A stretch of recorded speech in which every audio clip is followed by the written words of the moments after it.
DePaul is the outcome of that effort, but it didn't start with us. Vincent DePaul began to provide spiritual training every Tuesday to what later became the members of the Vincentian family.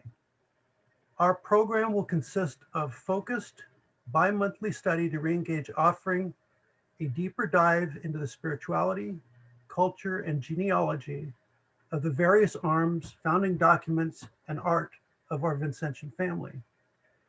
Tonight, we will start with an examination into Vincent DePaul's person with our guest, Father John Rybolt, CM, which is a congregation of the missions. He's a Vincentian priest and the scholar in residence at DePaul University.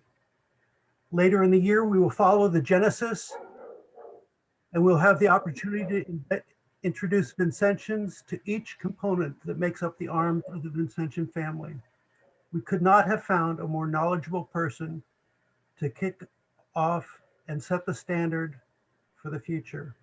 At this point, I'd like to introduce Father John Rybolt.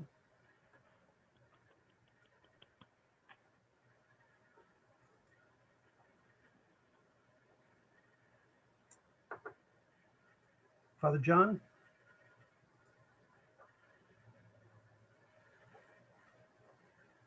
Are you muted? Okay, I think you need to unmute.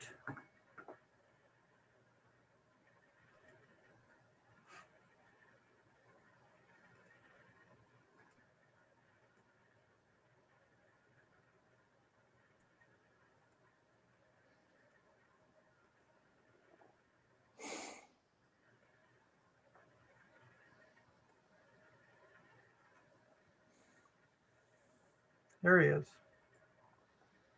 Father John, we can't hear you.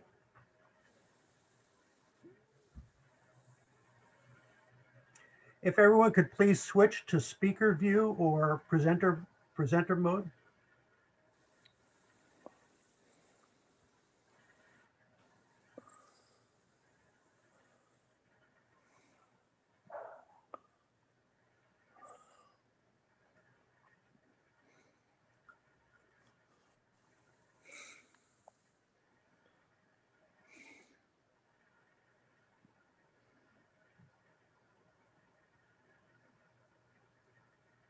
Father, we still can't hear you.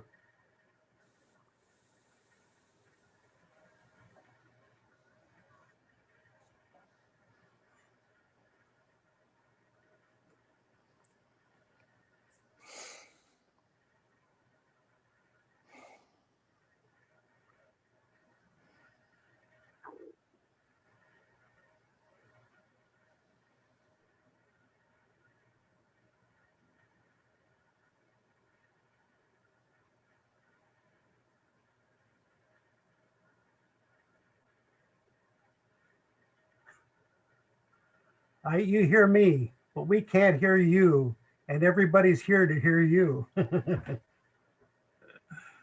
Let's see. Maybe Father John, if you log off and log back in, if you could try that, please. Well, on the left bottom corner, there's a little microphone. If you put your cursor on it, on the left corner of your screen, and see if you're muted or not, you'll have a red line over a microphone. He's not muted. That's why he needs to log out and log back in. Gotcha. Please.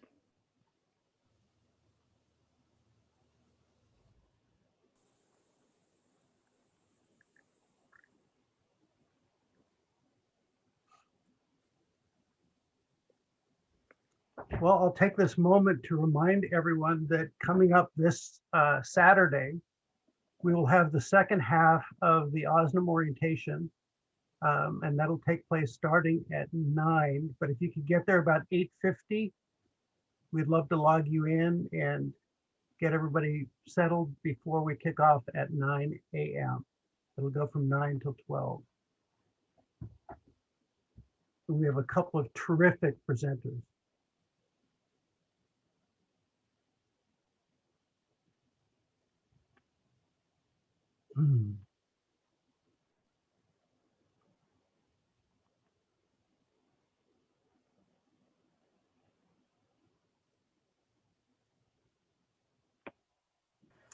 if we can please have everybody go to, I think it's presenter mode, I've spotlighted the speaker. That's fine. speaker mode, yeah. I've spotlighted, so. Okay, Father John, should I start the presentation? Can you hear me? I can, we can, it's terrific. Okay. Can you hear us? Yes. Okay, Wow. so at this point, Uh-oh. Father, Hang on. that's all right. You do have to come off of your other computer, Father John, or we are getting feedback. Okay. Can you hear me? Can you hear me on this one? Yes. Okay. Well, let's try it. But we can't see you anymore. Well, because he's got his hand over the camera. No, I don't.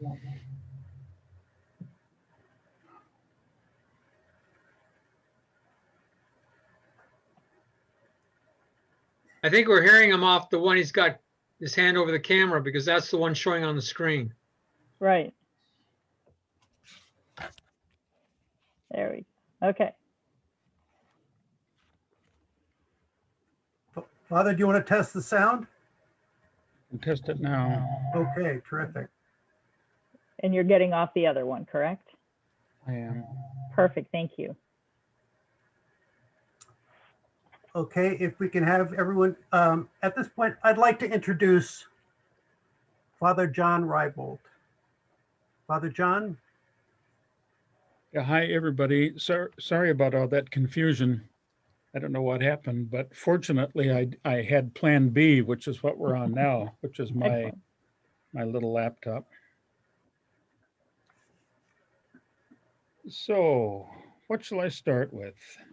How about a prayer? That's the way the society starts normally, right? Yes. So let's do that. Calm ourselves down for a moment, especially me. Begin in the name of the Father, and of the Son, and of the Holy Spirit. Amen. Amen. Lord, Heavenly Father, creator of all things and the source of every good,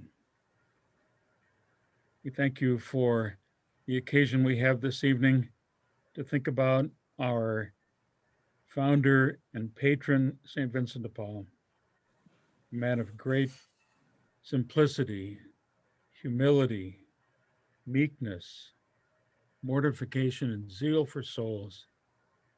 We ask you tonight to fill us with that same spirit, that we may fulfill all the opportunities that you give us to follow in his footsteps. We ask you this with confidence in Jesus' name, who is Lord forever and ever. Amen. In the Father, Son, and Holy Spirit. Amen.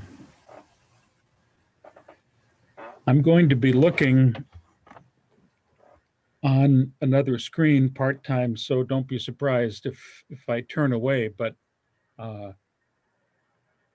at my age, I don't remember things as well as I used to, and so here we have to follow an outline. I thought an interesting thing to do at the very beginning would be, and I hope people have the text with them, is to do a little bit of thinking about those texts that I had sent out, texts for reading and reflection. And I'd like to start with the first one, namely the preface from the rules that St. Vincent gave us, the members of the congregation. Father, would you like me to put this up on the screen? That'd be wonderful. Okay. Talk about the preface here. Yes.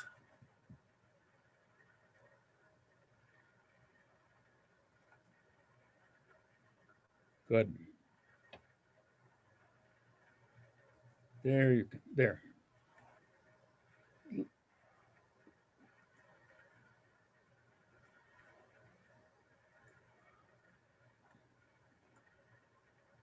How's that? Is that good? Well, I can make it bigger, Father John. Why don't you do that? There you go.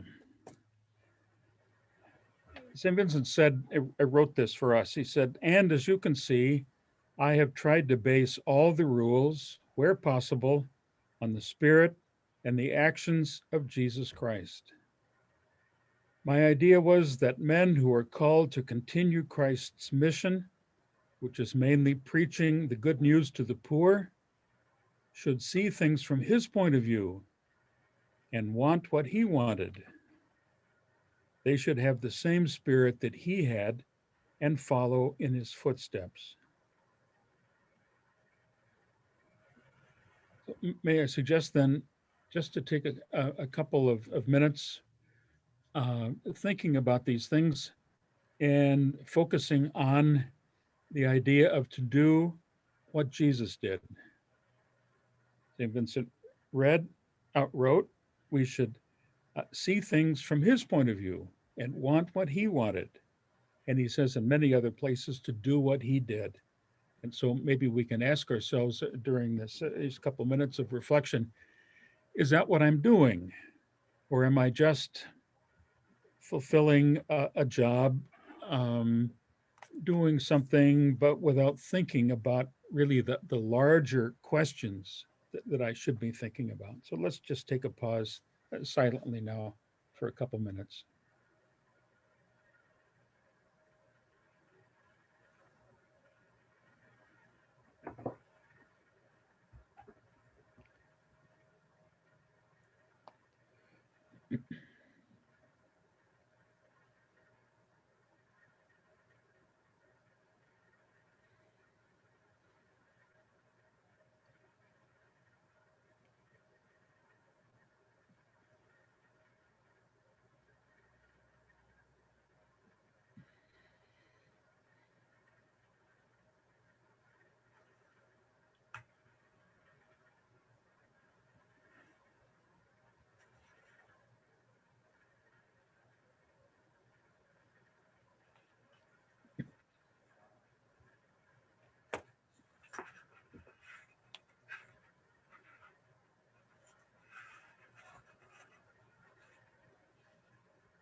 This is really the heart of the Vincentian thing, if you want.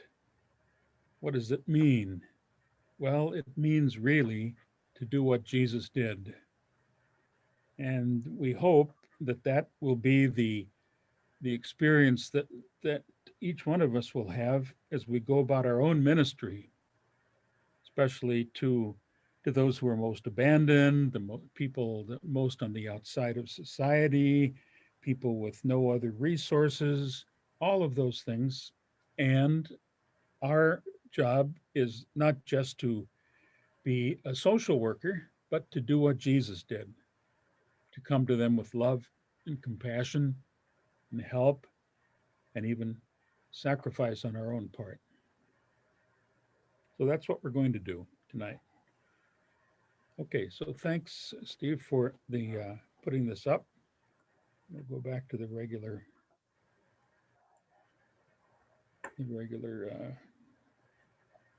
system.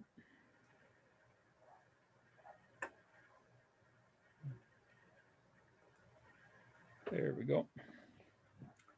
Are you ready for me to put on the presentation? Yes.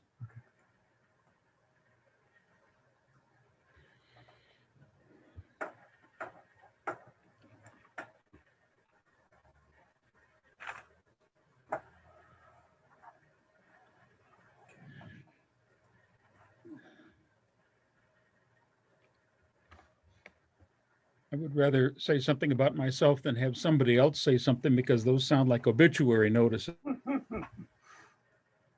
I'd rather just say a few things about myself. I'm from Los Angeles, your neighbors to the south. And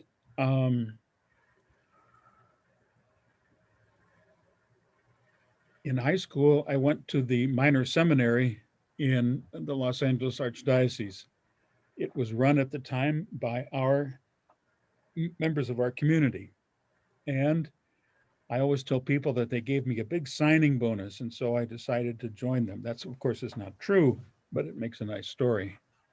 I then went to our mother house in the United States, which is in Missouri, and never lived again in Los Angeles. I must say, I went back to visit, of course, but my home had transferred in a way to the community. And after studies there in Missouri, I moved to a new seminary that we built in the Chicago area. And I was part of the first group that went there to open the place up. So it was full of excitement for everybody. It's a new place, a new idea, and we were doing our work there. After ordination, I had 2 more years of graduate study, and I pretty quickly got tired of that. I used to tell people that tigers can figure out how to be tigers within a couple of years, but it takes humans 25 years sometimes to finally find out what they're supposed to be doing and learn how to do it, which is sort of my case. I'm a slow learner, I think, in that area. Nevertheless, that's what I did. Following that, I then spent time teaching in the seminaries. I went back for yet more education. Obviously, I needed it. And then when I came back, I continued my work in the teaching of sacred scripture, Old Testament, to our seminary students. After all of that was over, they asked me to go to Paris, imagine. And the congregation was founding a group of people to direct a program for ongoing formation for our members from around the world. So we had to provide all sorts of things, including translation, translators and translation equipment and headphones and the whole routine. And we lived there in our mother house in Paris. And that's where I learned a great deal more about St. Vincent than I ever knew. You know, when you live there and you see people and you see what happens, it changes your life. And that's what happened in my particular case. While there, I started to get into writing, research and writing, something that I've continued all these years ever since. And I'm happy to announce that some people at least read my stuff. So I'm happy with that. I'm not sure how many or if it changes their life, but at least I've done my job to try to put some of my ideas down on paper. Following 10 years there in Paris, people have a hard time believing that, but that was my home for 10 years. I came here to Chicago, to DePaul University, where they took me in as a stray wandering around the streets. And I've made the rest of my my career here, still doing research and writing. So that's pretty much what I do. So as I said at the beginning, I'm happy to be with you here tonight to tell you something about what I know. Okay, so let's go back to the full screen here.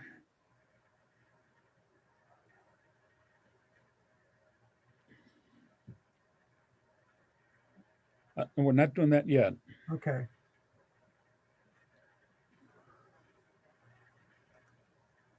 There we go.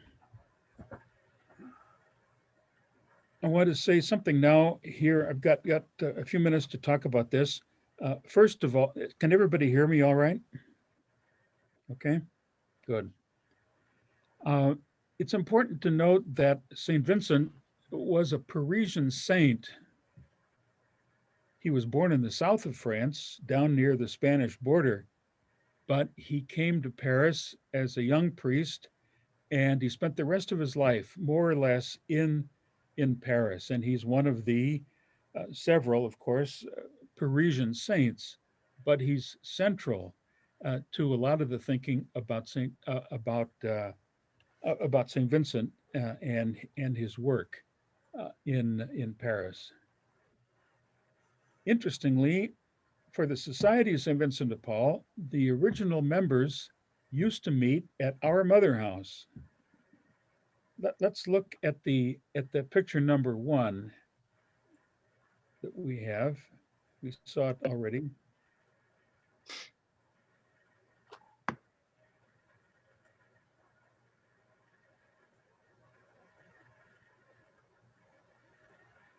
There it goes, yes.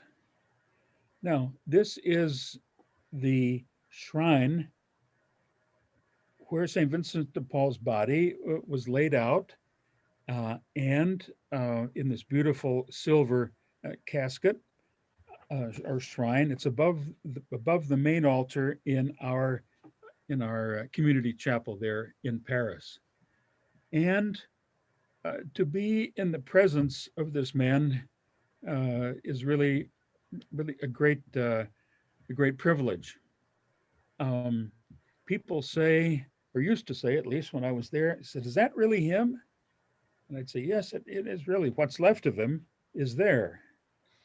Some people, unfortunately, have come to believe that, well, his body is incorrupt. This is nonsense. He's dead, and nothing works in that body. And what you see there is a wax mask that was made, put over his skull, just a regular skull, and he was clothed in priestly garments there. However, I didn't mind living in a kind of fantasy world, thinking, and I've told people this, and they think I'm telling the truth, but I said, well, one day I went into the chapel there and to visit St. Vincent, and he sat up in that little shrine of his, and he looked and he said, "Are you one of mine?" I said, "Yes, Father, I am." Then he said, "Have you been good?" And my answer is, well, sometimes, maybe most of the time, but sometimes at least. And he said, "Well, now you got to do what the right thing is." And so I've sort of held on to that fantasy that a lot of my own spiritual development and existence in these later years in my life centers around this man whose remains we can see. You can, if you go there, maybe some of you have been there already, you can go up and walk up the stairs behind the altar and just stand there more or less as we see it here and say, well, that's him. Or as I said, what's left of him. Let's look at number 2. That's where it is, as you can see, high above the main altar, and then around the top is a beautiful arch painted by one of the brothers who was an artist, and he has on what is our left side several of the works of the Vincentian community, and on the right side the works of the Daughters of Charity, the Ladies of Charity, in works that parallel ours in some way. So it's a beautiful setting, I must say. Anyway, I say this partly because I have to tell people that St. Vincent de Paul is not Santa Claus. In other words, this kindly old gentleman with white hair and a beard sitting there with kids on his lap. This is not Santa Claus. This is Vincent de Paul, who was a priest. People sometimes forget that. He was a priest. People think of him sometimes as a social worker or, a rabble-rouser or something. No, he was a priest, and he tried to take care of the people who came, who crossed paths with him. So let's get rid of the St. Vincent, the Santa Claus type, because that doesn't do him any honor. but it is something that's a little hard to get out of our system because he just looks like this kindly old guy that that we're happy to be with. He knew how to organize people, as we'll see. I'll talk about that. He knew plenty of other things, and he heard confessions, lots and lots of confessions. One of the biggest things that he started, especially in his young life, and he heard about everything, of course, that people get involved in, that's sinful. So he's no innocent, uh, unaware old guy. He was a young man. He grew up and so on. So let's talk a little bit now about the next section of this, which has to do. We can get rid of the picture now. We can no, just go back to the text, or I'll go back to the text anyway. I'd like to talk about now about his life. Interestingly, people have come to divide his life into two major segments. We call it simply Vincent 1 and Vincent 2. Now, Vincent 1 is the Vincent about whom we have more interesting stories. It's a young man, and there's some even legendary attachments that happened to all sorts of people, even to Jesus. There were legendary stories about Jesus that occur in the earliest writings, not in the Bible, but in the earliest Christian writings. So there's some here also about St. Vincent. Vincent was born, of course, in the countryside, and we'll show now the picture numbers 3 and 4 there together. This will show you how people have drawn up about his early life. Okay, next pictures. There we go. There. On the left, you'll see a young boy with a halo. Remember, he wasn't a saint until they made him a saint. But to show him with a halo here is a kind of way of saying, excuse me, that this is who this was. The story was that circulated in his region that as a young boy, he ran across a poor old man, a retired soldier probably, who was wounded, and he came along and asked for some help, and excuse me, and St. Vincent gave him a few of the coins that he had, or maybe all of them, and was able to help this poor man out. That's a story. Is it true? I don't know, but at least it says something about his country origins. And the one on the right shows again an older Vincent, also a young man, also with a halo, but not harvesting, but plowing his father's fields behind that house that you see in the distance there with the two trees next to it. And it was there where he's in his bare feet. Look, I think those are bare feet anyway. They sort of look like that to me. Excuse me.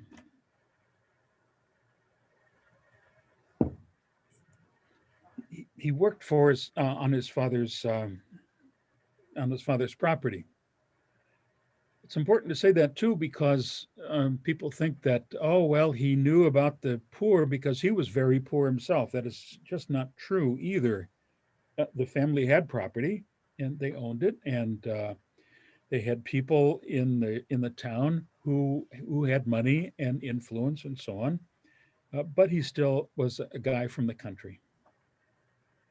Okay, so let's cut those off now and go back to the speaker screen.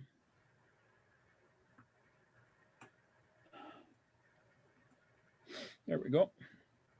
Thank you. You doing all right so far? Absolutely. Okay.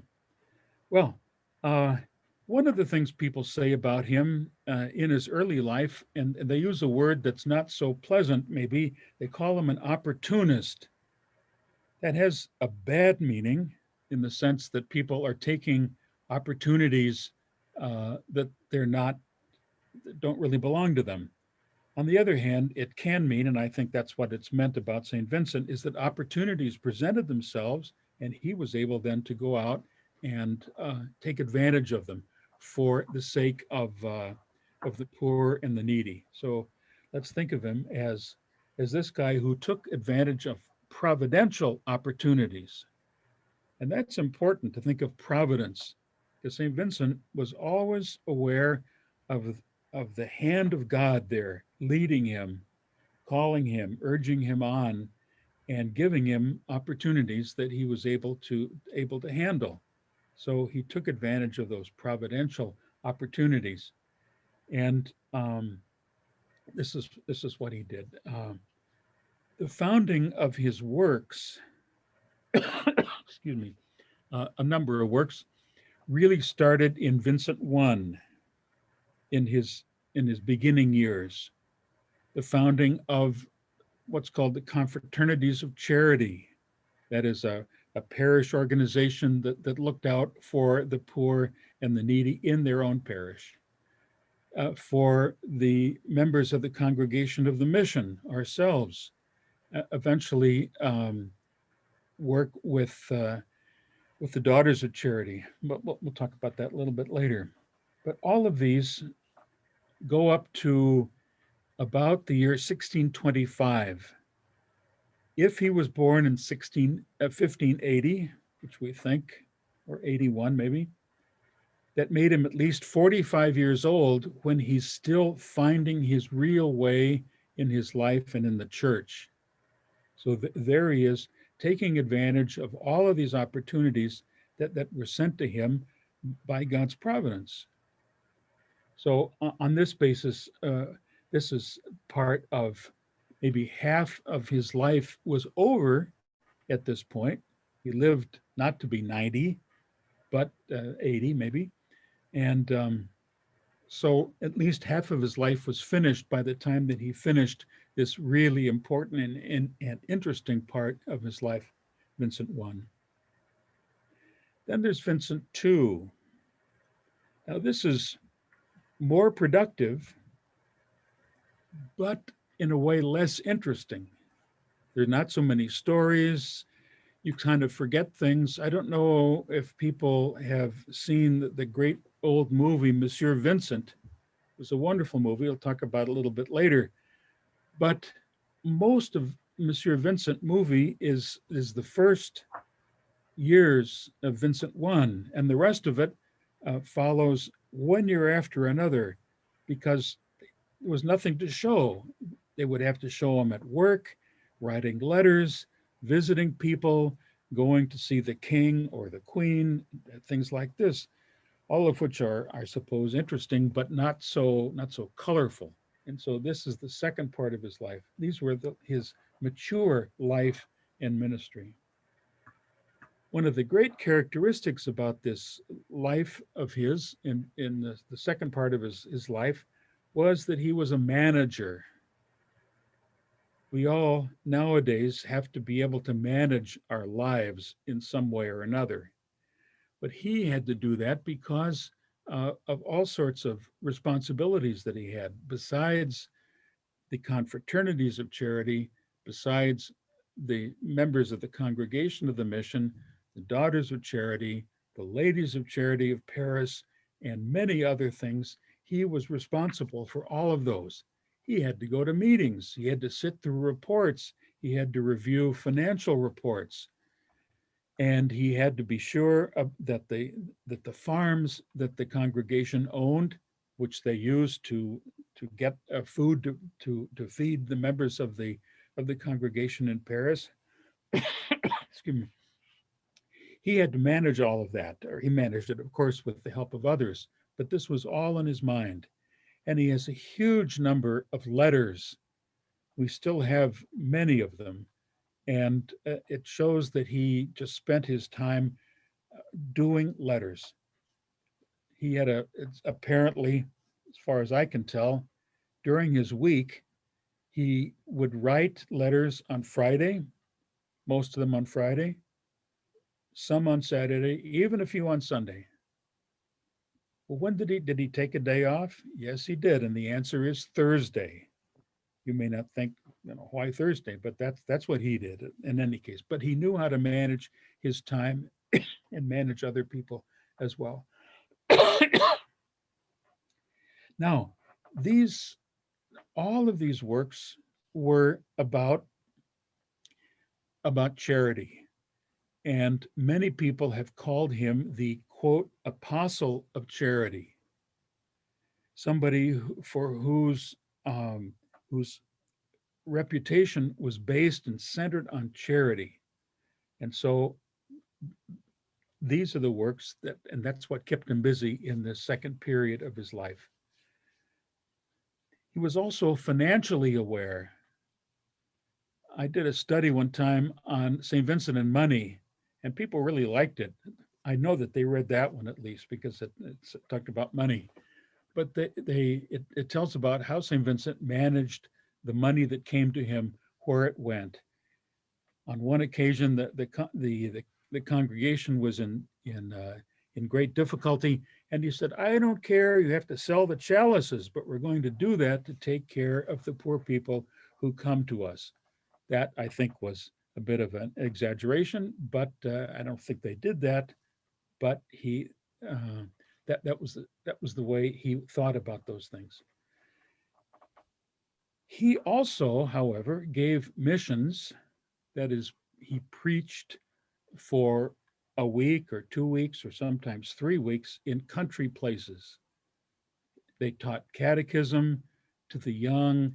They preached to the adults in the local community in the morning at Mass and in the evening as a regular mission program, and went out to visit people in their homes and so on, which sounds like the Society of St. Vincent de Paul in its foundations. And that's what he did. And interestingly, and let's look now, Steve, at this next photograph, number 5. The centrality here was the centrality of Jesus. I already mentioned that in terms of doing what Jesus did. But let's look at this guy here.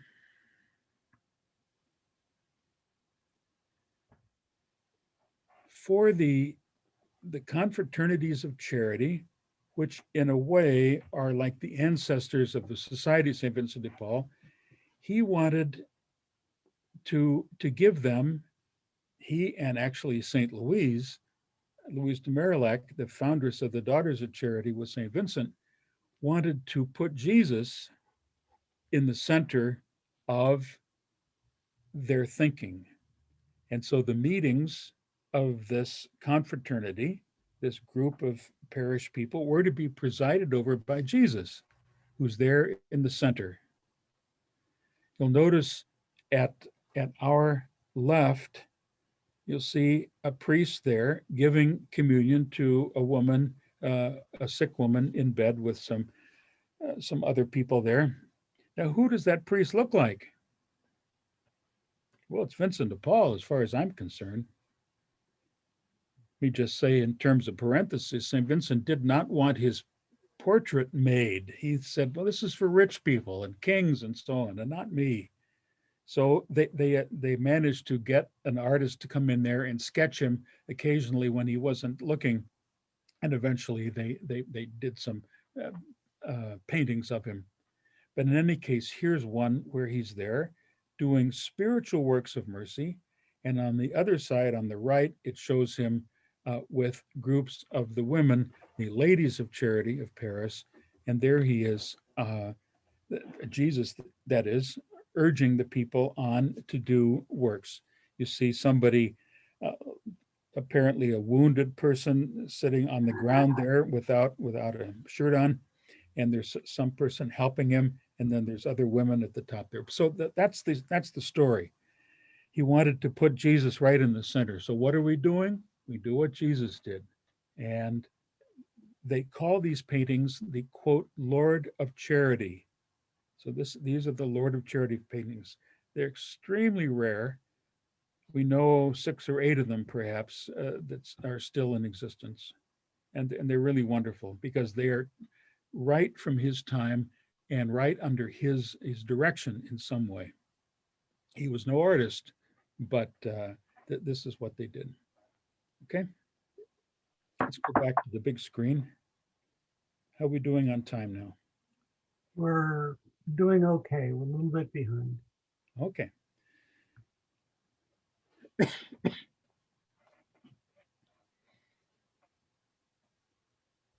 There we go.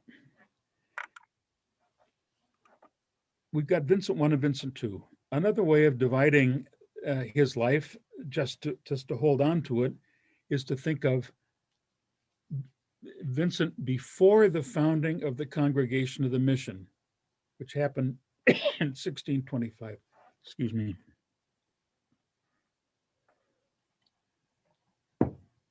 And then the other one is after the foundation of the Congregation of the Mission. There are many ways of dividing it. It hardly makes much difference, but there are like phases in his life. One of the phases in the first period, of course, were parish missions, which I talked about, how they're put together.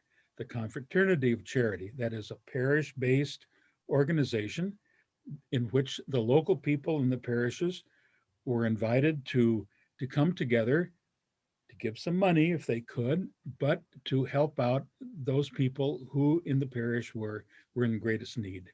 I'm sure members of the society understand everything about that. He was also appointed to be the chaplain of the galleys of France. The galleys were these ships which were used basically for Coast Guard duty, and they were really awful. The ships were propelled by rowers rather than by sails or engines, of course, which they didn't have. Let's look at the next picture, and it shows him in part of the galleys.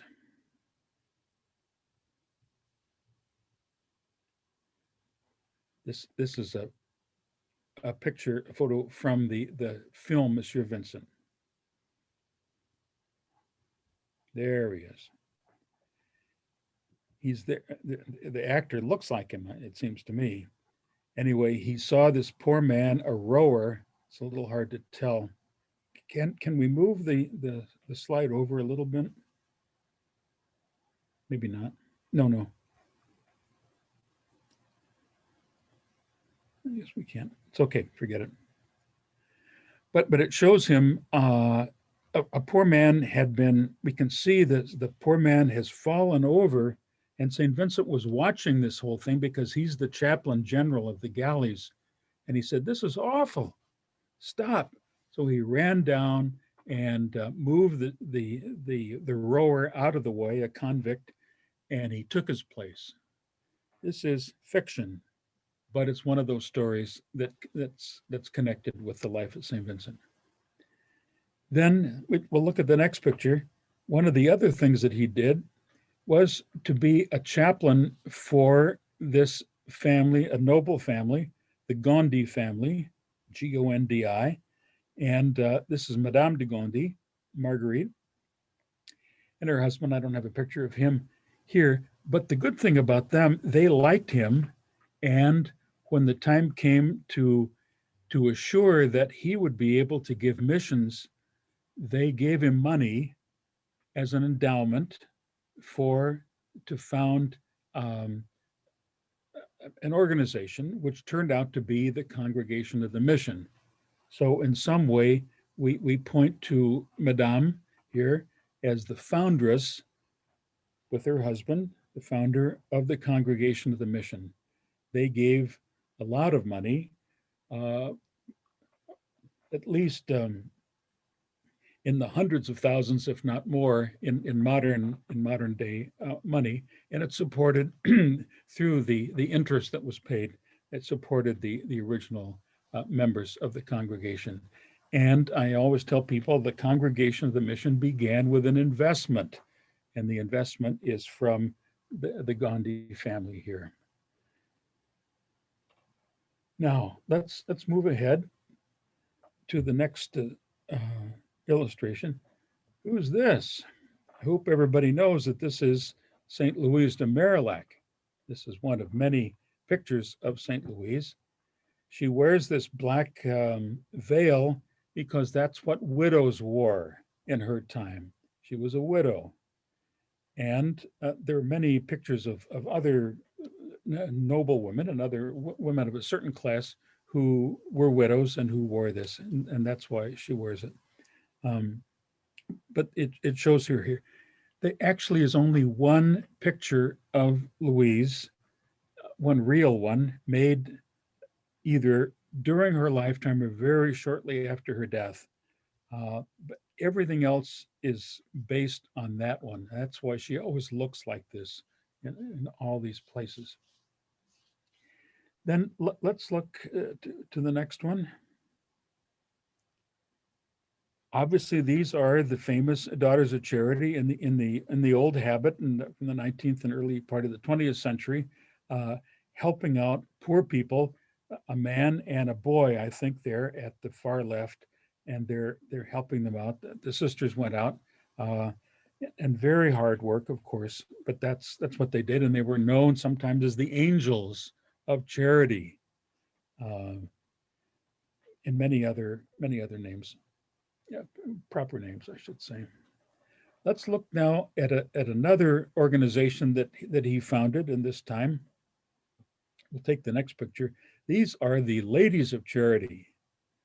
Now, quite a bit different, if you understand this here, from the habit worn by the Daughters of Charity, which is relatively simple. But these ladies were of the top nobility of France, and they wouldn't dare go out unless they were dressed to the nines, as we say. Beautiful clothing, hats, jewelry of all sorts, gorgeous shoes, and so on.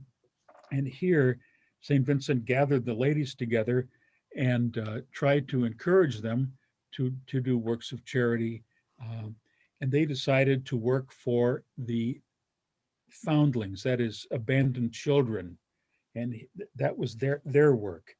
Women of the highest nobility. And a lot of them, of course, were widows.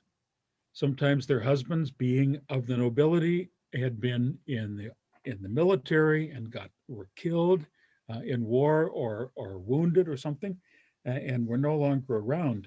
And so the ladies had time on their hand and plenty of money, and so they were able to go out and use their instincts for care for the poor in a very wonderful way. And St. Vincent was the one who helped to get them going.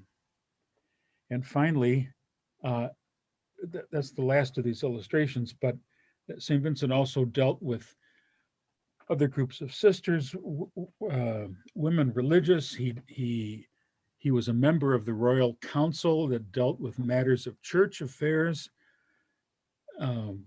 Some of these titled ladies felt that their sons should be bishops or abbots or something really important. And at one point, the story is apparently true that the council voted against one woman's son.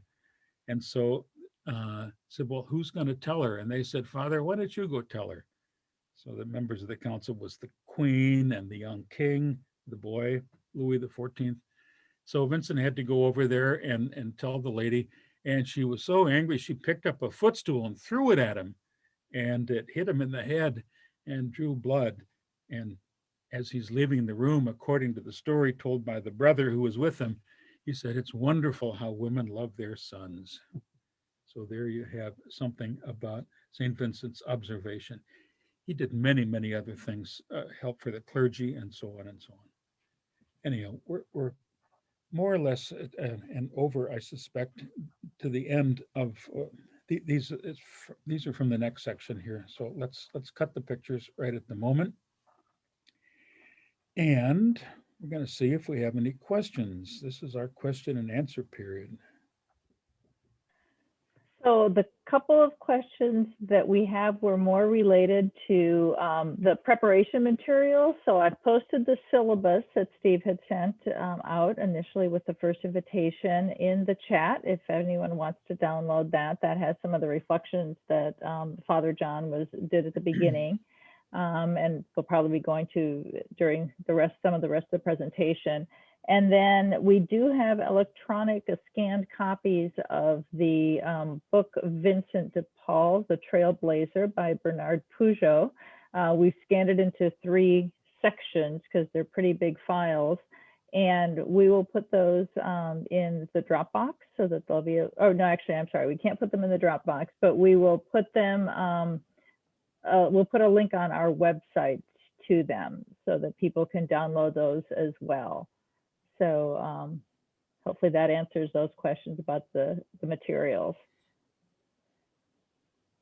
So if everyone wants, I'd say, Stephen, is this a good time to take a little stretch break unless someone wants to lead us in calisthenics?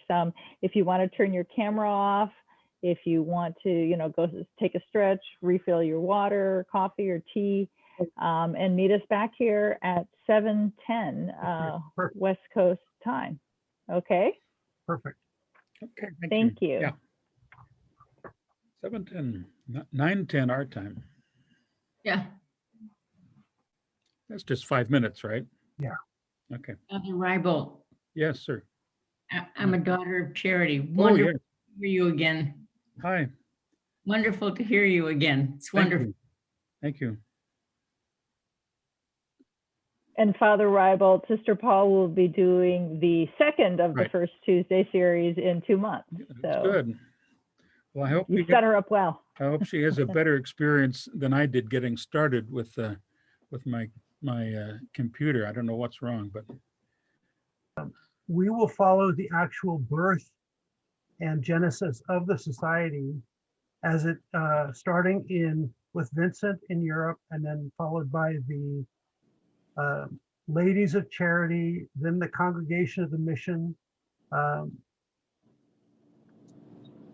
Father McKenna, who's written a lot of spiritual books for St. Vincent de Paul, will be doing the presentation on the Congregations of the Mission, and that'll be June 1st. And the Congregation of the Mission, then following the Congregation of the Mission is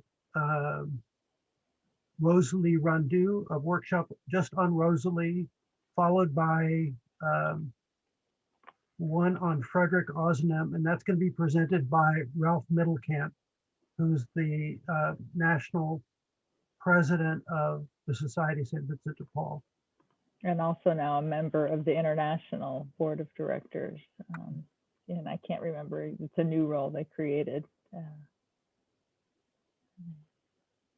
And the idea with this is we will provide resource material. Resource material will be available on each of the topics the month before, and then we will follow it up with where we have tried to get an expert on the various arms of the Vincentian family to come and talk with us. Thanks to Sister Paul, one of the people that will speak, who's going to do, I believe, a presentation on Elizabeth Ann Seton, was the national president of the Ladies of Charity, and her mom was the national president. So that we're very, very fortunate to have the kinds of people who stepped in to help us. And I appreciate everybody's patience as we work through this being the first presentation that we have. Is Father John back on? He's not back on yet. Okay. Yeah, that's what happens when you give them a break. Should have Well, kept yeah. them here tied up while we had them. That's right. Any pearls of presidential wisdom you'd like to share with the group? Bob, you have a captive audience for once. I don't have any pearls of wisdom. That's why I'm here listening. Well, Father Bill John has Harley can logged give back a, in. Bill Harley will give now a 1 hour talk on how to do the annual report correctly. You said Father John just came back? Yes, I'm asking him to unmute. All right, Father John, if we can, we'll hopefully get you on screen soon. Yes. I think I'm there. Yes, yes, There you you are. go. Thank you. Is Great. is this the other computer? No, this is the, I tried, but I just couldn't get it. Okay. Well, Okay. we'll keep going on this one. It's working okay. All right, let me, I'm on speaker view, right? Yes. Yes. Okay. Well, let's have at it. I've got you on speaker view, Claudia. All right. I should have you. The speaker view would Give have me, to- just give me 1 second and I will get, I just had to find Father John again.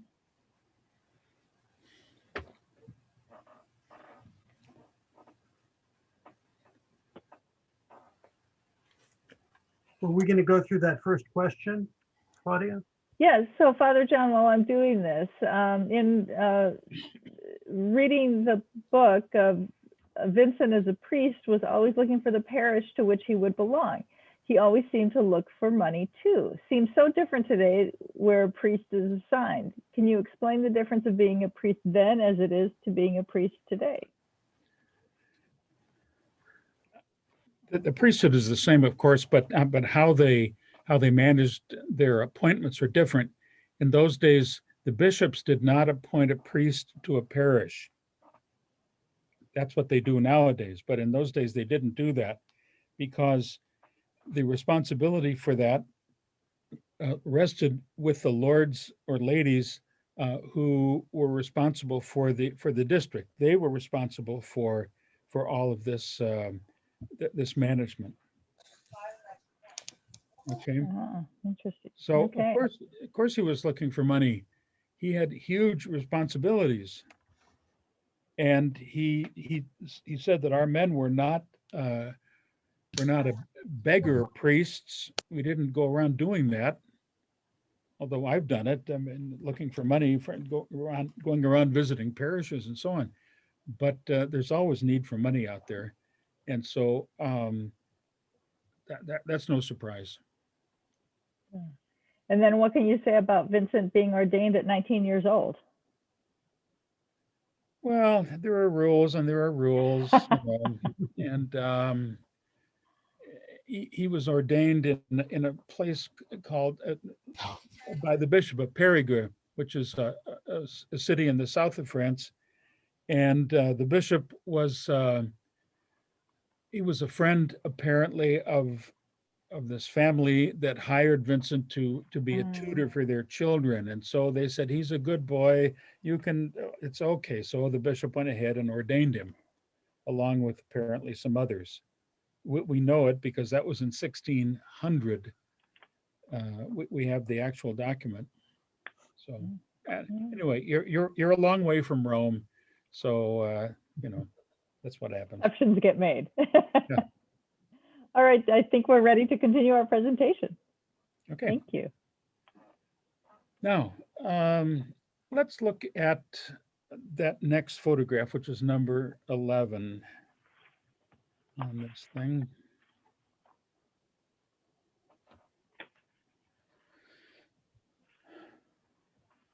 My lead into this is to do what I think of, consider his eyes. This is a terrific painting of him. It has a great story because at the time of the French Revolution, on the day before the fall of the Bastille, on the 14th of July, on the 13th, a crowd came around and broke into our mother house because we were supposed to be hoarding grain, and we weren't, but nevertheless, people thought we were. And so they just broke in and started stealing stuff. And one of the things that they grabbed was this painting, and it was thrown out of the building, and it landed on the street. And one of our priests who happened to be passing by saw it and grabbed it and preserved it for us. And it's one of the very, very few original ones. But let's look at the next picture. There it is. You know, those are very important eyes. And I say that because I believe that he was very aware of what was going on around him. He wasn't just, I think of cows, for example, they see things, but they don't look very much. Look for things. And he wasn't like that. He was constantly looking, and he was seeing people for what they were, especially poor people. And so we have his eyes and his character, I think, to think about that. I say, I think that, quoting a light from Sergeant Friday in the old, what was it called? Dragnet. Dragnet, yes. He said, just the facts, ma'am, because people would start giving him, just the facts, ma'am. And I think St. Vincent was like that. He just wanted to be clear and complete and precise and get on with things. And so he was very aware of his surroundings. Okay, thanks for that. But that's one of the great ones. And here's another one. This is one of the very few and also contemporary with his lifetime. At least this is a miniature painting. It's maybe 4 inches or 5 inches tall, painted on copper. And it's there in our mother house in Paris. And it shows him sort of smiling. And if you look very carefully, you might even see his teeth there. Couple teeth looking through there. Anyway, he lost a lot of his teeth over his lifetime, but there he is anyway. But the great eyes are there. That's the one that I'm trying to point to. I think about a politician here in Chicago. They asked him when he was running for office, trying to unseat the famous Mayor Daley, well, what do you know about poverty? He said, poverty, I've driven through it. That was his answer to what he knew about poverty. I think today many people don't see people in trouble, they see problems. And I would say that St. Vincent saw people there who were made in the image and likeness of God. And he would say, what would Jesus do in this particular situation? So that's how I'm thinking about, to do what Jesus did was a very important thing. Such people can't perceive racism, for example, just don't see it, and many other things, because their eyes aren't opened, I suppose, and their spirit, of course, behind them. That's just metaphorical. Their eyes aren't open to see what's really going on around them. And I hope that the members of the society are slowly, just like all of us, I think, awakened to all sorts of issues in our society around us. Anyway, that's it. One of the things that we can think about St. Vincent in this particular case, let's get rid of this now. One of the things that we can think about here is that people talk about him as being contemplative. Now, he's a thinker. He contemplated things. He looked at things. That's the question about the eyes. He looked at things and he contemplated, what's the inner meaning of this? He had signs put up in our mother house in his lifetime. They eventually took them down, I think. But the sign said, God sees you. Now, that's really something. You go down the hall and you want to say something a little rude or out of character or whatever, and there's a big sign there looking at you and said, God sees you. And so St. Vincent had that sense, and he wanted to get other people to have that same sense. And he was, in a way, talking about his character now. He was more, what should I say, practical than theological, or theoretical, I should say. More practical than theoretical. He didn't write a book of spiritual theory. He didn't do that. The only book he ever wrote was a book of like spiritual rules for the members of the congregation. He and St. Louise worked on rules for the sisters, but that wasn't finished by the time of her death or his death. And so that took place later. But that was all. But even there, you can see that he was more practical than theoretical. Let's look at the next two illustrations here. They're both drawings, actually, and I think that they're interesting. Here's one. Now, this is what he saw one day. He saw some donkeys, mules maybe, tied up outside a tavern, all loaded down with whatever they were carrying. And apparently their master, whoever, was inside having a drink or getting lunch or something. And St. Vincent walked by and contemplated that. Now, he didn't contemplate it and say, yeah, I saw a dozen donkeys outside of the tavern. No, what he saw were people who were waiting quietly for the Lord to lead them. That was his reading of this. You see what I mean? It was more, in a way, more practical and spiritual and contemplative, looking deeply into a situation. He talked many times about, not about the donkeys here at the tavern, but about many other things when he gave his talks, especially to the sisters, but also to our men as well. We have a number of those talks. Let's look at the next one. I wonder, what is this doing here? Because he said one time I think he repeated it to the sisters and said it to our men. He said, don't be like children chasing butterflies. Don't be like children chasing butterflies. In other words, you can chase them, but you can't catch them. You try to go out and get yourself some things that are vain. He loved that word, vanities. And he said, don't do that. Just let them go.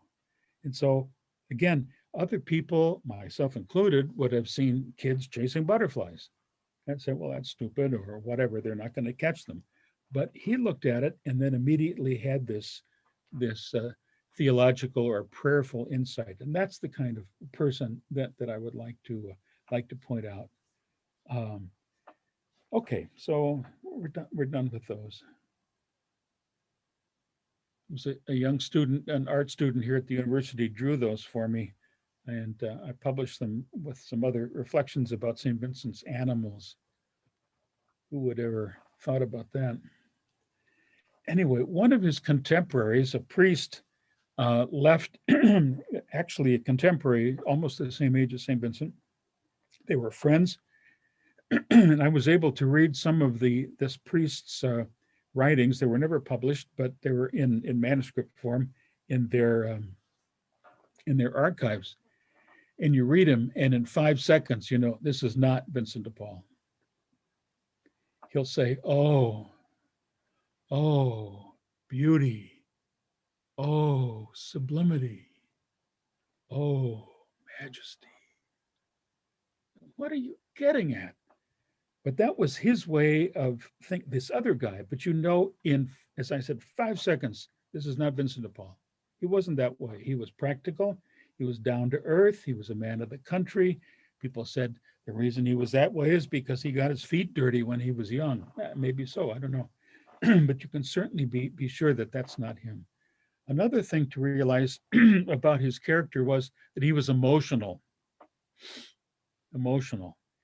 You don't think of that because we don't hear about St. Vincent laughing, do you? Or even smiling. That's what makes that little miniature painting that we saw, painted on copper, is sort of smiling, but very, very few other things even give us a hint of that.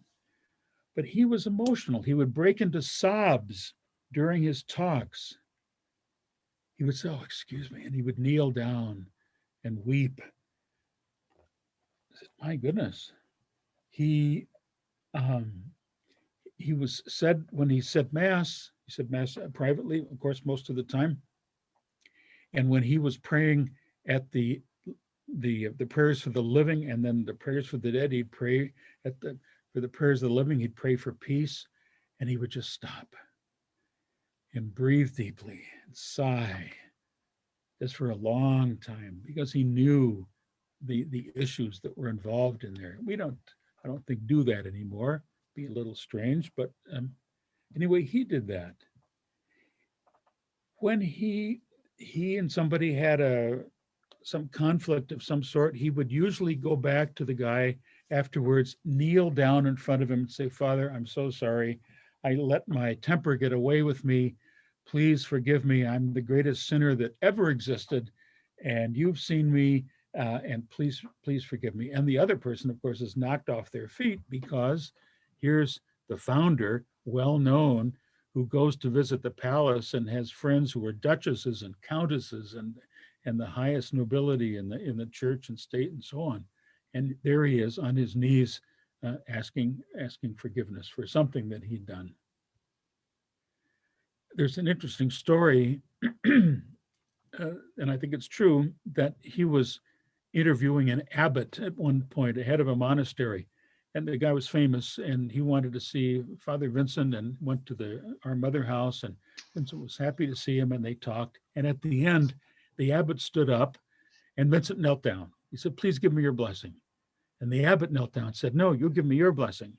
And the two guys had a kind of standoff there. It took them a few minutes to decide who was going to bless who first. And I don't know what the exact story is, but I think the abbot actually took the lead, and St. Vincent was very happy to get the abbot's blessing. It's a great little story, but it's that kind of thing. As I said, one of the things that we don't see in him are certain characteristics that you see of other people, other saints, like Ignatius of Loyola, for example, who played the guitar. He was Spanish, of course. He played the guitar. He wrote poetry. He wrote songs. He sang. St. Vincent said, "I don't know how to sing." He wasn't interested in music and many things like that. And so that's just not part of his. He didn't write poetry. We don't have any, at least. He was a great speaker, but poetry was not one of his things. He was serious. He was focused. He was contemplative. He was meditative. Maybe his biographers didn't think that was worth telling people, because he was so important in the life of the church and the state in France at that time, that they thought, well, we shouldn't say anything about that. In any case. Now, what about the women in his life? There you go. Here's a story. Remember Louise de Marillac, of course. She chose him, or somehow he became her spiritual director. Before she had him, she had a bishop as her spiritual director. Imagine. She was a Marillac. That's of the highest nobility in France, even though her background was a little chancy. We don't know who her father was or who her mother was. But nevertheless, she was there, and you can imagine her coming into a party and people saying, "Oh, look who's here," herself. In any case, there were women in St. Vincent's life, and he must have been charming. You don't hear anything about he was so awful to people that they couldn't stand being with him and so on, but he attracted people by his charm, his kindness, his innate goodness, his ability to see things as they should be. And he was able to, of course, to talk people out of their money, which he did. There's a great painting in our central house in Madrid, for example, in which the Queen is shown taking off her great gigantic pearl earrings and some other jewelry that she gave him, because he was asking for some help. And there's a woman in the back, maybe one of the ladies in waiting, who has a very anxious view, a very anxious look on her face, saying, "Oh my God, he's going to take my jewelry too." Nevertheless, that's what he did. but it was simple enough. Interestingly, he was able to talk to the poor and talk to the rich, talk to nobles, talk to the queen. He didn't care. They would say, Monsieur Vincent is always Monsieur Vincent. That's just what you see is what you get. And there he is. Let's look at one more illustration on this subject here. It's one of those drawings. It's this one. This I really love because St. Vincent was thinking about talking to people. And he said, I know how it is. That's Vincent, of course, on the left. And he said, I know country people sometimes, he said, don't have anything to say. They're not educated well enough and they just can't talk at any length. But he said, if you ask them, how are your horses? Then they have something to say. So he said, I recommend that you do that. It's a wonderful insight into his ability to break through social barriers. Of course, he was a clergy, and they were sort of the top of that big social pyramid in France at the time. But here he is talking to this guy with a hat on there. How are your horses, buddy? Oh, Father, it's not so good. And then you start talking, and he uses this as a way of approaching people and carrying on a kind of evangelization. Okay, thanks for that. That's one of my favorites. He was open to Protestants. In those days, I mean, you could hate Protestants and you could make sure that your daughter would never marry one or things like that. And they were rejected, and there were some violence between Catholics and Protestants, especially in the South where St. Vincent came from. But he was open to Jews and even open to Muslims. And he said, you know, those people can teach us something. They can teach us how to pray regularly at certain times of the day. See, my goodness, especially these days, it would be helpful if we could open up our eyes, or our hearts even to think about that. I think of him, and maybe you can pull this out of what I've been saying, that he was very psychologically aware. He knew what people were going through. He'd say, well, you know, I know he's been a problem, but he's sad because of something or other. He could read hearts in that way. And so it's, to me, every time I find one of these comments of his, either in one of his letters or one of his talks, in which he just goes right to the heart of the thing psychologically and can say, I understand. I know what you're going through. He understood when people were troubled. He wasn't ignorant about how people lived or about their conditions, about what caused them poverty and so on, as I said, because he learned all of this, I think, from hearing confessions especially. And the last thing I wanted to say about his character here has to do with his management. I've talked about the fact that he was careful about managing things, especially about managing money, managing people, managing property, and so on. So this is a very complex and full human being with all these questions and issues. He's not Santa Claus, that's for sure, sitting there with the babies. Okay. Let's see what we're doing. There's some questions.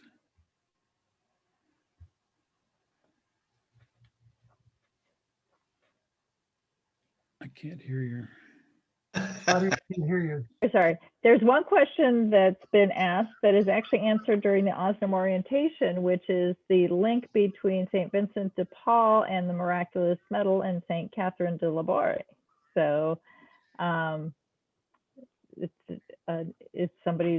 the person who's asking this, I think is Juan. I think you've been to an Osnum orientation. It's in there.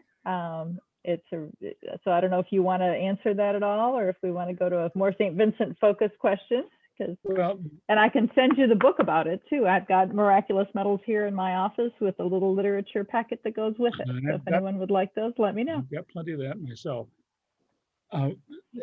What's between the two of them is 200 years, you know, so that's the, people sort of forget that. St. Vincent never went to pray at the shrine of the miraculous medal. Okay, Right. it didn't exist. He didn't go to Lourdes. That didn't exist either in his time, and so on. Right. So I did have a question that was brought up earlier, but I thought would fit better with kind of what you've talked about, Vincent's philosophy. It's a little bit lengthy, but it's from Bob, our president, so I have to acquiesce to what he wants, and so therefore I'll be reading the questions now. Anyway, our society currently has a philosophical disagreement on how to help the poor. Some believe in giving food to beggars and some don't. Some believe in giving generously to everyone without questions, and others believe in closely vetting people. In the book, there are some short passages where St. Vincent appears to not give help. He seems to discourage begging and turns away people that he knows already have enough or are too lazy to work. Do these short passages reflect his general attitude, or do they reflect isolated cases with special circumstances? Based upon your knowledge, do you think that if St. Vincent was alive today, he would give money to the beggars that line the streets of San Francisco, or Chicago for that matter? Would he continue to give food to someone at his parish food pantry when he knew that that person either didn't need the food or was avoiding working? Or would he be non-judgmental and give freely to everyone that asked him for help?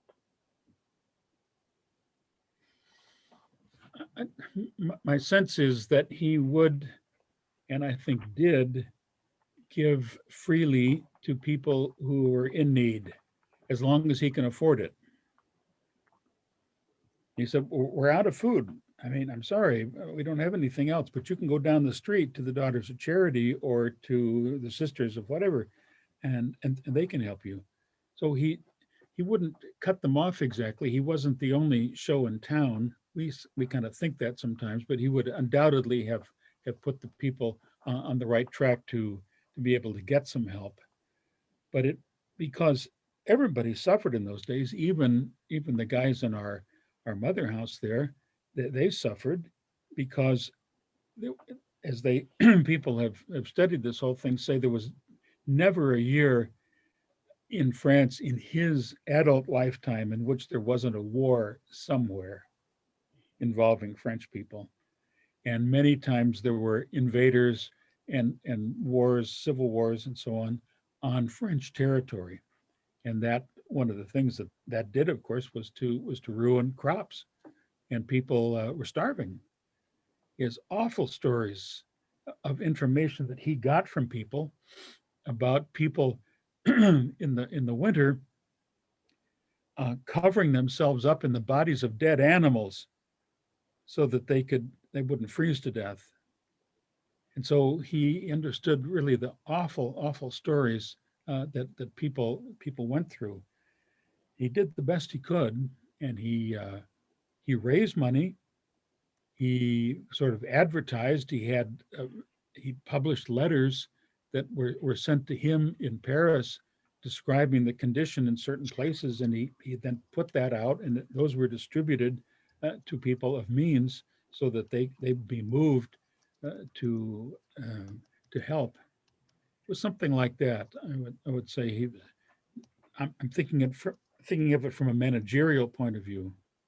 I think he was a good manager, and that would have been one of the ways he would have handled it. Whether, he would, I suppose, the other thing he did, let me just say this, a lot of people came to the front door asking for food in his time. And he said, yeah, we'll do that. But first you have to go to the chapel, and we're going to give you a catechism lesson. You can imagine some of them saying, oh my God. But that's what they did. And some of them their hearts were softened, I'm sure, and learned something from that. So it wasn't just food or just money or connections, but it was a whole package of things. Great, thank you. Mhm. So that said, I think then now we're going to hear about more towards the end of Vincent's life. Okay. Sounds like. This will certainly be shorter. As he came to the end of his life, he was one of the most famous people in France.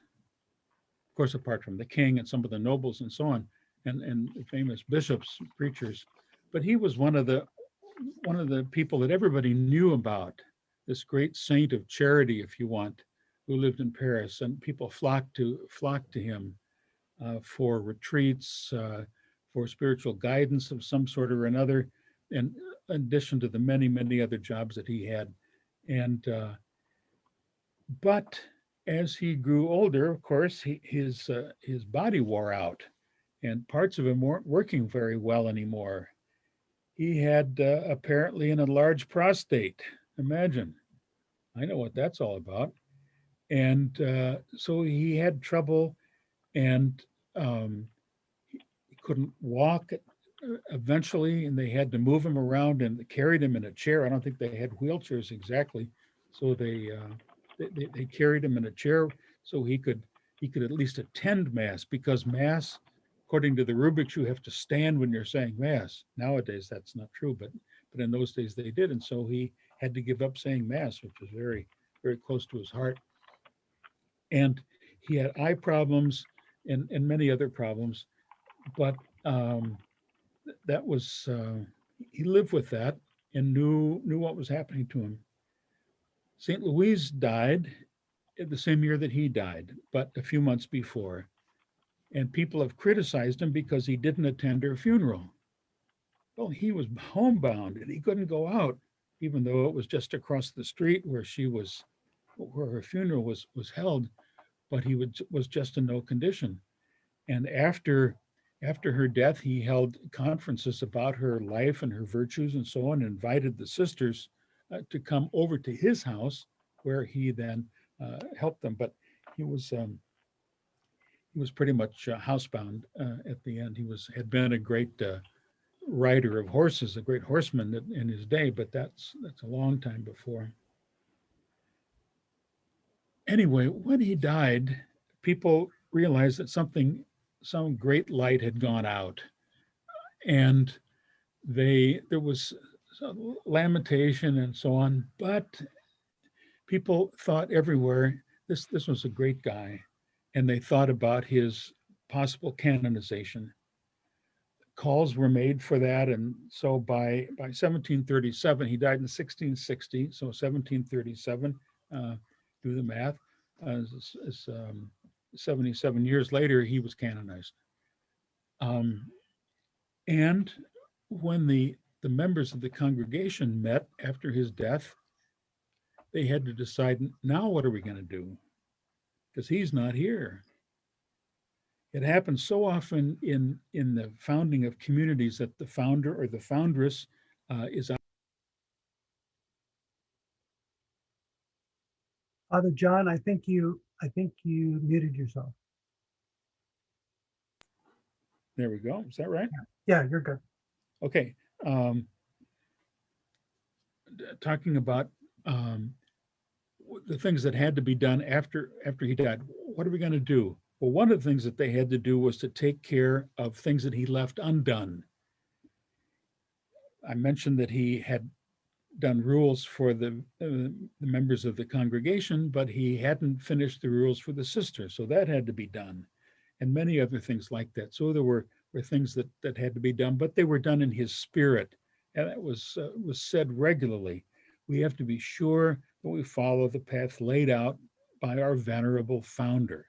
They called him at the beginning, and eventually Saint Vincent, our founder. I think one of the things that happened was that many of the works continued. Of course, we're in France, and everything in France is measured by the revolution. Before the revolution, 1789, after the revolution. There's so many things were just cut in two, and stuff that happened before, in many cases, was not continued after the revolution. In the case of ourselves, and of course of the daughters, especially the Daughters of Charity, the work was continued.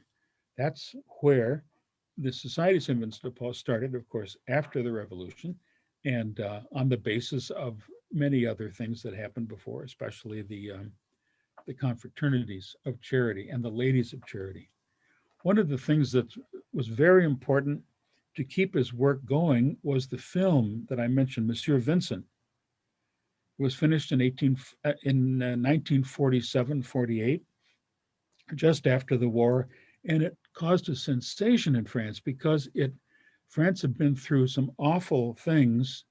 Half of the country was under French leadership, but these were all people who were walking with the Nazis and so on. They might as well have been Nazis, and a larger part, maybe 2/3 of France, was under Nazi occupation, and people got even with each other, taking care of old grudges and other things.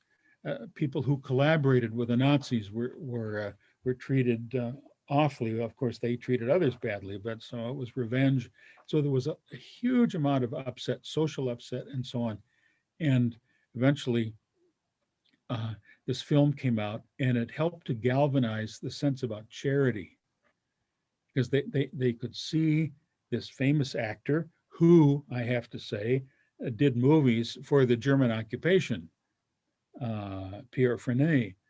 And nevertheless, he agreed to become St. Vincent, and he's was so good at it that probably nobody else can do a film like that, because he did it. Nobody else can do it again.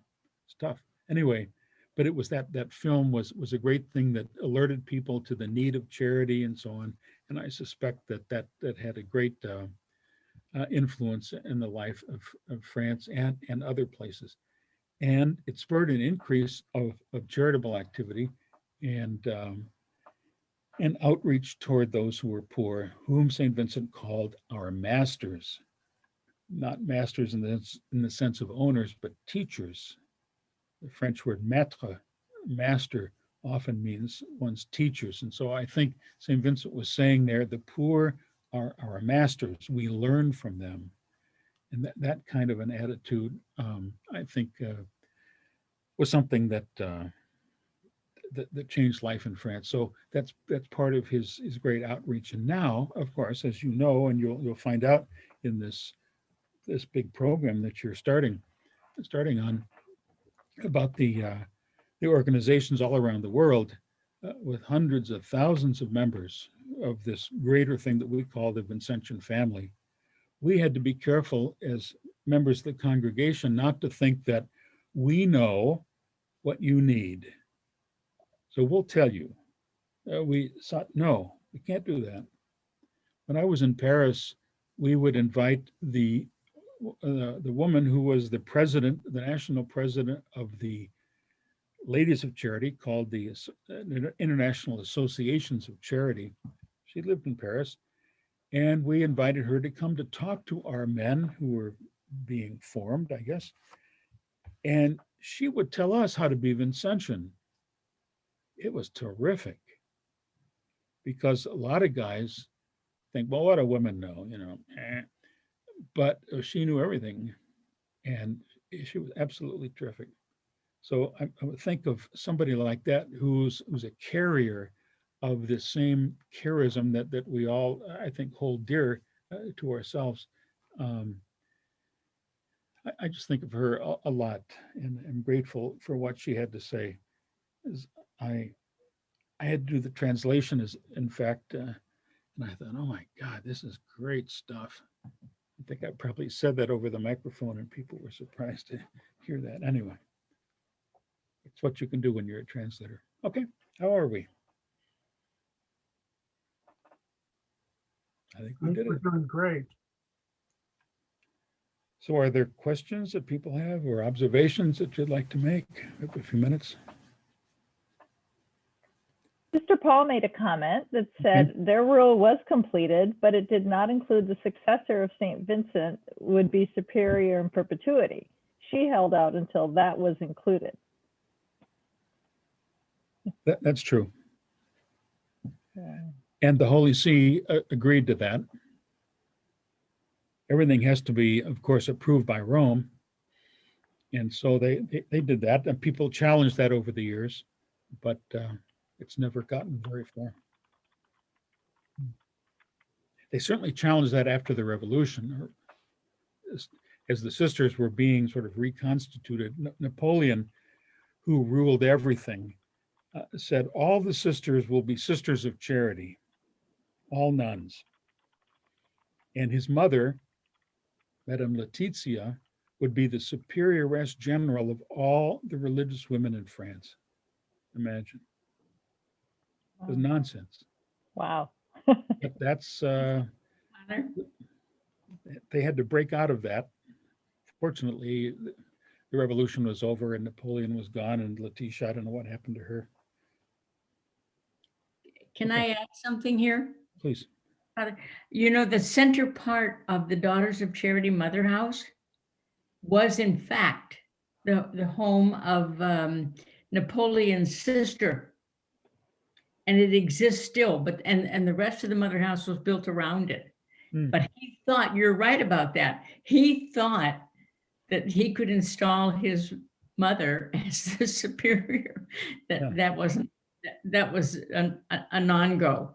No, fortunately. Their house, in fact, is the center of our Mother House. Yeah. Hmm.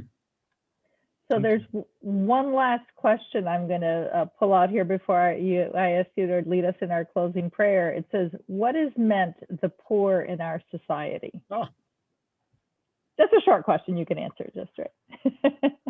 In our society today, I think, I mean, you can use it in so many ways, but I think of it as people without resources. And people sometimes don't have intellectual resources. They don't have health resources. They don't have,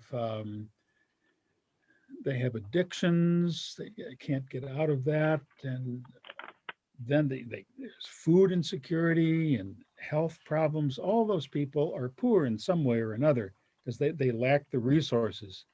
And that's why organizations like the society and many others look for groups of people who are without resources, and then they try to be there to help them help themselves in many ways. So that's the way I think about it. That doesn't make it right, but I mean that's my thought. So one Because last I'm question. talking, I can say that. One last question. So what order did Vincent start as? Was he in a particular, I know he began the congregation of the mission, but what did he start as? He was a diocesan priest Okay. from the Diocese of Dax in the south of France, where he was born. He never worked a single day in his diocese. Really interesting. They helped him get going, but that was the way it was in those days. Nowadays, you need permission from your bishop and all sorts of other things to transfer out, but there were a lot of free-floating clergy, and he was one of them. He headed up to Paris. That boy knew where his bread was buttered. So, but of course, after that, his eyes were opened. I mean, he starts thinking and starts seeing things, and this is where I belong. Right. Bigger power took him there. I think so. So Father Rybolt, this has been fascinating. I have really enjoyed this. Your time that you've given to us is truly a treasure. We appreciate it. Stephen, anything else you want to say Yes, before Father Rybolt? I would just like to say that I have more questions now, and I realize how little I know, and what a privilege to get that information. I feel like we're barely getting started, and it really has been a privilege to have you come and share time with us, and maybe you'd be willing to come back. And I know we've talked about a couple other kinds of programs. But yeah, I just want to thank you so much for You're welcome. spending your time. And Happy to help. I'm Thank glad I didn't fall asleep either. It's sort of past my bedtime. do you have a closing prayer that you'd like to use, Father John? Well, we could stop for a moment and just recollect ourselves, ask for an outpouring of the Lord's Spirit, especially to have eyes like St. Vincent did, put Jesus in the center, not ourselves.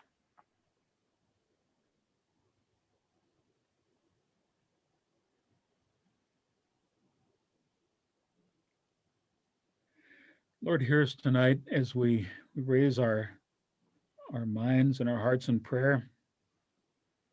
Help us to follow Jesus in what we do, what we say, how we work, how we treat others.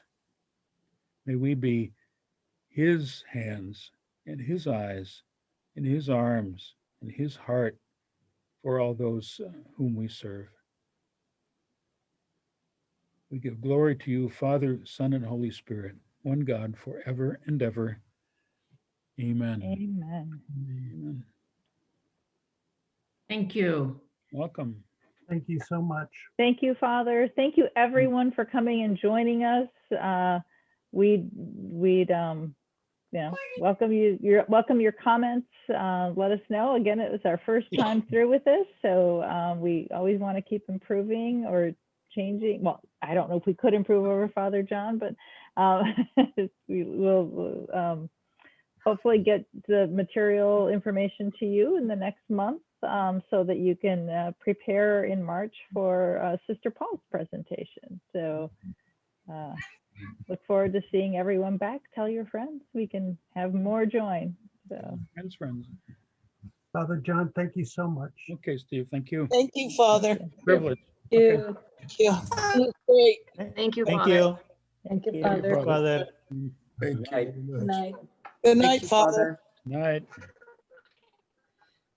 Is the Happy- next class next week, or when is the next class? the It's, next first Tuesday will be April 6th. So it's Oh, 1 month okay. you can prepare, and then 1 month to the next month you have the presentation. So we give And you, and then what is the preparation? I wasn't really clear on the preparation I was supposed to do, so. I'll talk to you offline, Susan. I'll send you some materials. I posted them in Thank the you. chat, but we'll put them back up the line. Okay? Thank you. Uh-huh. I got in late. I apologize. No worries. Father I John, was used to. is it all right if a couple of people have asked me for your contact information? Is Sure. it okay if I Sure. share that with